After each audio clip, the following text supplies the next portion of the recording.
Saturday, April 1st. Well, hey neighbors, and welcome to the Shed Shop, this edition of How to Diagnose. In this video, we're going to diagnose a Stihl MS250 chainsaw, and this is a chainsaw that is going to have a story. We will give some education along the way, but this is for a local neighbor, and I'm going to tell the story of the saw, and we're going to teach you some things along the way. We're going to tell the story of the person the saw belongs to a little bit. With that, I'm going to tell you about the MS250 real quick, and then I'm going to explain to you how this saw came to the shed shop. And then we're going to diagnose it, and we'll turn you down to the saw after that. Give me about 2 to 3 minutes. Stick around, neighbors, because on this channel, you never know when I might give something away. The Stihl MS250 only weighs 10.1 pounds, and you get 45.4 cc and 3 horsepower out of it. So it's one of my favorite mid-range saws for a homeowner. It comfortably runs an 18-inch bar and chain.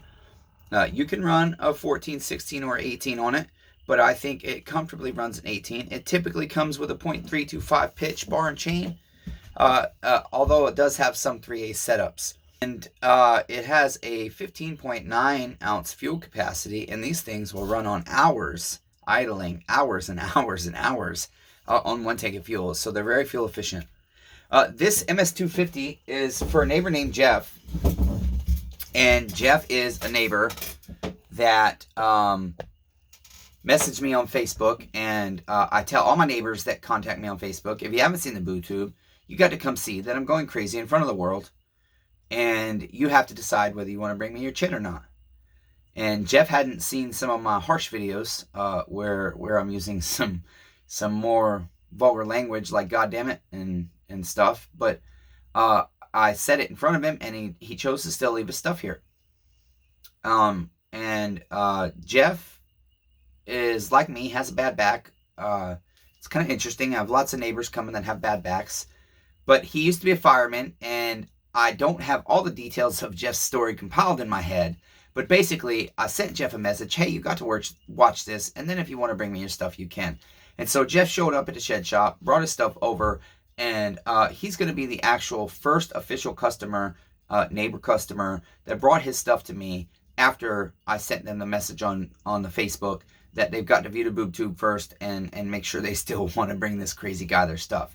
And so, very important to me. The saw's been here a little over a week, and I think it's finally time to at least diagnose it and break it down. Now, Jeff saw the work I was doing on the channel, and he said he felt I was doing good work and that I knew what I was doing with the chainsaw, and so that's why he brought it to me. And so, basically, he's gonna have it redeemed as long as we don't have to spend too much on parts. I already told him what the cost would be to have it redeemed. And so he wants it to go through the process. And so he wants to enjoy the story and see his saw worked on and everything. And with Jeff being the very first customer, this is going to be a practice of how we want to show you the different stages.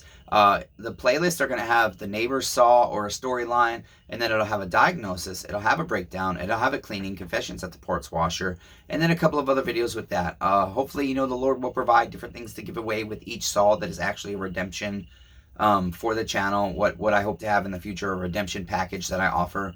And so hopefully we'll be bringing that to you guys. But with that, I'm going to turn you down to the saw. And please understand, while I do this entire saw on this channel, it will be both educational and it will be giving story. And so once Jeff gets this video, I'll say, hey Jeff, I need you to recollect my memory because I was a bad neighbor and I did you dirty and I didn't take notes and I kept zoning out. And I only told you once I zoned out when I did you dirty once when you was here, but I did you dirty multiple times. Anyways, so with that, let's go ahead and turn down. We just want to know what happened to the saw. This saw's been sitting for about 3 years. And, okay, neighbors, as I said, this saw's been sitting about 3 years. And so we know anything that's been sitting that long for me, I really think it's wise to go ahead and replace the crankshaft seals. We're just going to remove our air filter cover here. And I'm going to set everything out on the bench for now. Basically, we're still going to vacuum pressure test this. We just want to know what caused the saw. If I remember right, Jeff said he was cutting with this, and Jeff will correct me if I'm wrong, and then we'll have it corrected in the next video. But it's 8 o'clock at night, and I don't know what Jeff's schedule is like, and so I don't want to bother him. Now, I am going to be using the impact to disassemble you guys, but remember, we bought a new drill for reassemblies that's more gentle on our chainsaws. And Jeff's saw has cobwebs and all kinds of stuff all over it, but I think he said he was cutting with it and took a break. and refueled it or something, and then it wouldn't start again. And I could be wrong on that, but Jeff, you'll have to see the video, and neighbor, you'll have to correct me if I'm wrong, neighbor. Okay, I'm gonna get I know all the hardware on this, but I want to get a little container just to kind of hold all my nuts and bolts. Here we go, got one right here, neighbors. Okay, air filter housing. Basically, everything is really stiff on this saw because it has been sitting a long time. It is a newer model 250. I can tell.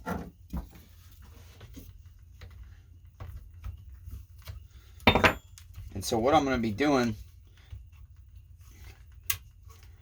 is just removing this stuff, and then I'm going to turn over and I'm going to go ahead and remove my muffler. Now, I should have removed my throttle lever first. I did do that backwards. It is much easier to get the kill switch lever out if you remove your throttle lever first, and that just twists out of your carb right there. Yeah, Jeff's got cobwebs and critters, all kinds of critters probably living in a saw. Normally I go straight for the heart, but you know what? I think me and Jeff, I cannot remember. Maybe it kind of looks like it. I don't remember if we looked at his heart while he was here or not. Jeff, you'll have to remind me. Can't remember if he looked at your saw's heart. I don't know if we took the muffler off to expose one side of it. Okay. Yeah, Jeff's saw is not very old. Alright, I'm going to go ahead and remove the tank vent from the hose. Maybe. Okay, we're going to wait on that, because really we're just trying to look at the diagnostics here. Okay, so 2 8mm bolts back here. Same as your car bolts.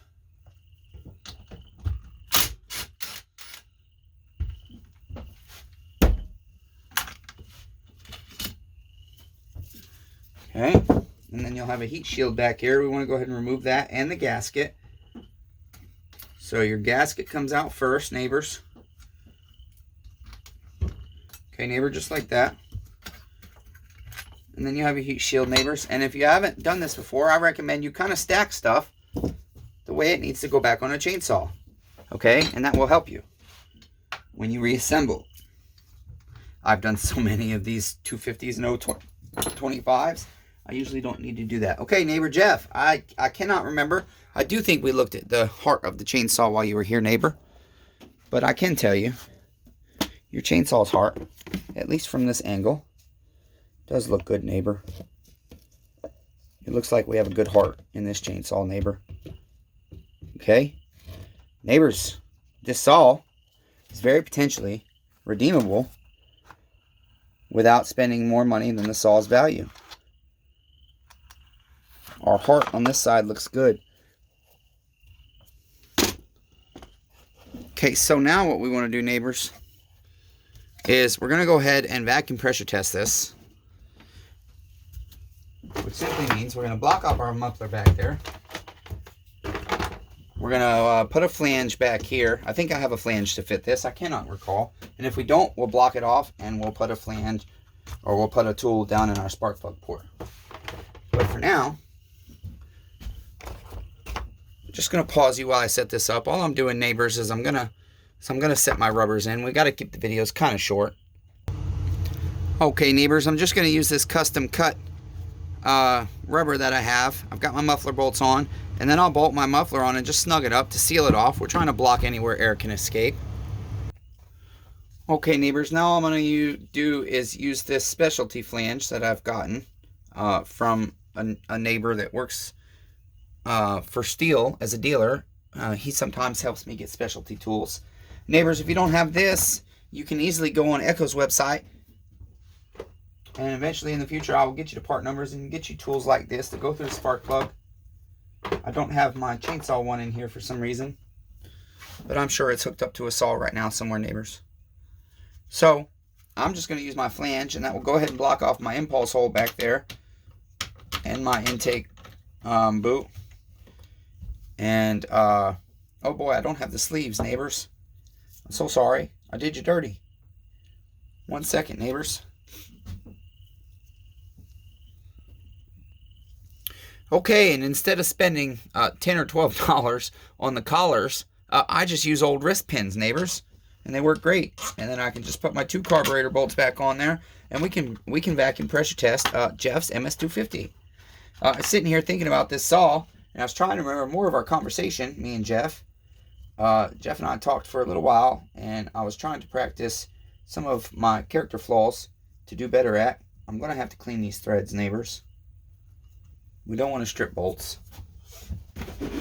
And to do that, I'm just going to take a Q-tip with a little bit of either carb cleaner or brake parts cleaner. I'll spray a little bit of that. Always wear your safety glasses on my Q-tip. And this is a great trip. I like to do this in spark plug ports too, but I go much more extensive than that. And it's just basically helping our bolts not strip out, keep our threads clean. When they don't thread on right, that's usually the problem.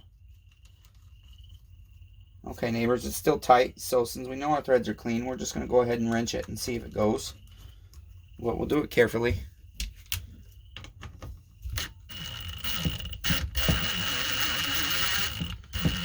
No problems, neighbors.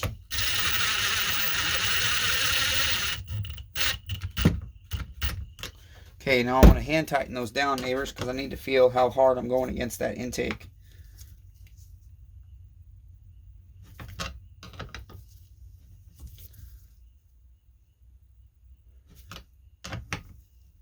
Jeff definitely needs a new fuel line. This one's very dry.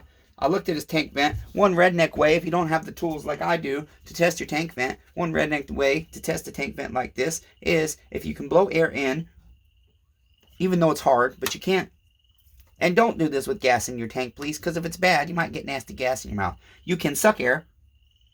And if you're unable to suck air, but you are able to blow air, your tank vent is probably okay. This one is definitely okay, but we're still going to clean it because these are made so you can clean them if you know how. I'll show you someday how to do that, but it's a long, tedious process. But they are like $15, so it's worth it. Okay, I'm getting distracted by the tank vent. Sorry, neighbors. All right, so now all I'm going to do is I'm going to take my vacuum pressure tester. And I heard a guy say he always does vacuum first recently. I always do pressure first, but you know what? We'll do vacuum first and see the difference. I like to do pressure because if I've got a leak, pressure shows me right where it is. Basically, I'm going to go to 7.5, and I'm going to watch it for at least a couple minutes. So while I do that, I'm going to pause you. Okay, neighbors, Jeff's saw is losing air. And we want to know where it's losing air from. We spray soapy water. Okay, neighbors, and we look for bubbles. You can also use oil. First, I'm going to check and make sure I don't have human error. Make sure I'm not losing air around my attachments. It's really hard to see on this one. If your muffler is blocked off, and so usually I will just tighten it. The rubber is custom cut for this saw. I've custom cut it, and I know it fits well because I've used it to test many 025 and 250s. And so I would say that's not human error. We don't have human error there. So now what we're going to do is we're going to pump pressure. I made a mistake there, neighbors. You got to do pressure to test for your leak. I hear it. Okay, there we go. Our spark plug's loose, neighbors. That can kill a chainsaw. Neighbors, that's a problem. You got to make sure your spark plug's tight. If you remove your spark plug, it has a crush washer on it. I recommend you reinstall it with Loctite. Okay, neighbors?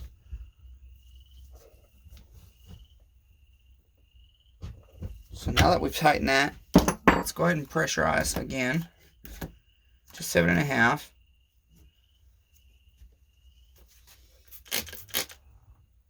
Okay, no more air bubbles, neighbors.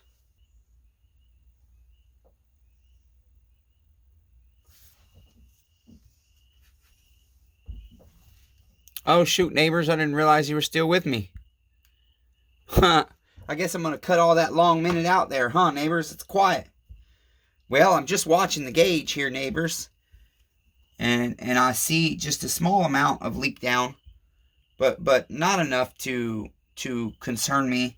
I do believe Jeff and I made it very clear we were going to redeem this saw because he wants it all cleaned up and looking nice again. As long as his parts weren't too much, because he already knows his labor price. I gave him a very special price because he's well, neighbors, he's what I guess some of us might call an answered prayer. Okay, neighbors, so that's what we're going to do. We're going to clean the filthy, disgusting, nasty, vile shit off of this chainsaw. And while we do that, we're going to confess some sins to you. But the next step is we're going to go ahead and break this chainsaw down. Because even if we weren't redeeming this, neighbors, it has to be cleaned up in order to properly work on it. So to 100% break it down and ensure it doesn't have an air leak at the crankshaft seals, we still have to tear it down. And so that's going to be it for the diagnostics. I do not believe Neighbor Jeff actually has an air leak. That's it for phase 1 of Neighbor Jeff's Stihl MS250, the diagnostics. Until next time, neighbors, be kind to everyone, for everyone's facing a battle.